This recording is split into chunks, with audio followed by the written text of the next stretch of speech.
When it comes to so-called missing links between apes and humans, there's one that stands head and hairy shoulders above the rest. And I mean that figuratively because it was speculated to only be a little over 3 feet tall when alive. And I'm referring to none other than Australopithecus afarensis, my friend and yours, Lucy in the sky with diamonds. Well, that's where the name came from, but it's just plain Lucy to you and me, and it's got some splaining to do because it ain't all it's cracked up to be. And I mean that literally. First of all, this highfalutin technical name simply means southern ape from the Afar region, which is about the only thing they say that's accurate when it comes to this supposed hirsute hominid, as all kinds of creative and fanciful things happen along the way to make Lucy into the ultimate missing link. But before I go there, let's just take a quick look at how Lucy is often depicted. Here you go, one right from a museum right there, another right from a textbook. Wow, look at her smiling and walking just like you and me. Now, did someone snap a photo of Lucy and the gang back then? I mean, is this how they found Lucy, walking around, waving at him with a cute little smirk? Of course not. So then how did this artist come up with this rendering? Well, who knows exactly, but let me tell you how it all started.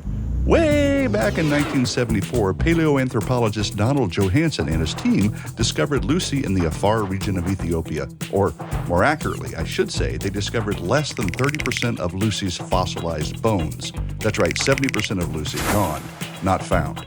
Well, wait a second then. What specific bones were found that convinced some scientists that Lucy walked upright? It must be at least the feet and the hips, right? Indeed, my friends, you're so right. You're so smart. So let's take a look at the feet and the hips. Now, the main evidence supporting the belief that this southern ape walked upright is that they found, now get this, human footprints in Tanzania, Africa in 1978. Now, you heard that right. 4 years after, and hundreds of miles away from where Lucy was found, they found human footprints, which of course means they must have been Lucy's. Huh? Not really convincing, especially when you consider the bones of Lucy that they did find did not include foot bones. What? Yeah, no foot bones, as in zero, zilch, nada, none, zippo. So if you don't have Lucy's foot bones, how do you know the human footprints hundreds of miles away were Lucy's? Well, maybe it's because they found other foot fossils they claim to be from Lucy's relatives.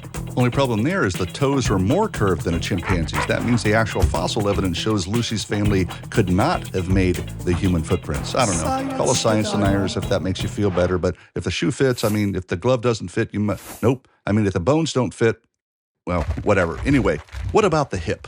That's really going to prove Lucy walked upright like our rendering depicts, right? Well, you're going to love this part of the story, but before I go there, I got to throw 2 more facts at you for color and clarity. Fact 1, after 40 years of research, Swiss scientists discovered something very surprising about Lucy. She ain't a she. He's a he. Or like they might say in California, Lucy's a dude, bro. So, question. How in the world did the earlier, nearly infallible scientists who were proclaiming Lucy as the unmistakable, irrefutable missing link miss this? I mean, this was pre-2020, and everybody knew the difference between men and women back then. Oops, probably shouldn't have said that. Fact dose. After making this discovery, scientists suggested a new name for Lucy. They suggested Lucifer. I am not kidding. And quite honestly, it's fitting because this set of bones has been used to lie to more people than just about any other in recent decades. Now, back to the great story that I call the hip bone manipulator. DJ said these very words about Lucy's hip bone after he discovered it. Superficially, her hip resembled a chimpanzee's, which meant that Lucy couldn't possibly have walked like a modern human.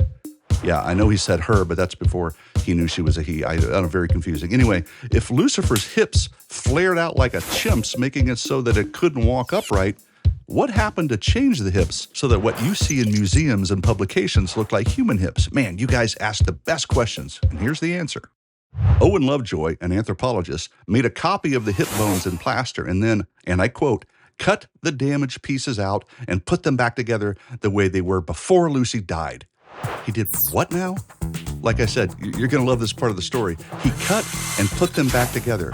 Now, how did he know that's the way the hip was before Lucy died? I mean, why did he take a hip that, quote, resembled a chimpanzee's and then rearrange, literally saw, cut, and reconstruct things to make it appear like a human hip? Well, that I'll leave for you to contemplate. But at least we now know that the foundation of the artist's rendering of AL-2881, nicknamed Lucy, aka Lucifer the ape-like beast, is completely unfounded because there's no real evidence that he, she, it, whatever the preferred pronoun might be, walked upright. Probably shouldn't have said that either. Anyway, the point is this manufactured missing link, this unfounded depiction of Lucifer walking upright and smiling, this suspicious reconstruction of the hip, this incomplete bag of bones with no feet, and this embarrassing misgendering mistake pretty much demonstrate the claim that Lucy is the real deal has been, humanly speaking, debunked. Adios.